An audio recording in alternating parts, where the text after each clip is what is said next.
Kumusta mga travel buddies? Tara sa pinakamasayang adventures natin!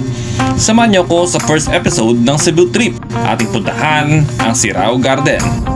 4 AM ng umaga, lumapag kami sa Cebu Mactan International Airport at dumiretso kami sa binook naming hotel para iwanan ang bagahe namin.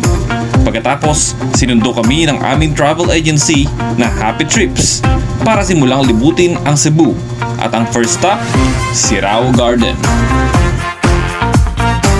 Ang Sirao Garden ng Cebu, na kilala rin bilang Little Amsterdam, ay mayroong isang nakakaliw na kasaysayan. Nagsimula ito bilang isang personal na flower farm na pag-aari ng isang lokal na mag-asawa noong mga 2015. Ang farm ay nagtatanim ng mga bulaklak, partikular ang celosia, para ibenta sa lungsod.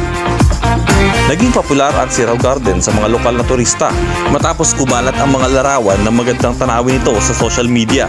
Nakita ng mga may-ari ang lumalaking interes sa kanilang flower farm at nagpasya na gawing isang ganap na tourist attraction ang lugar. At diyan nagtatapos ang maikling stopover natin sa Sirao Garden. Next stop, sa Tops. Abangan!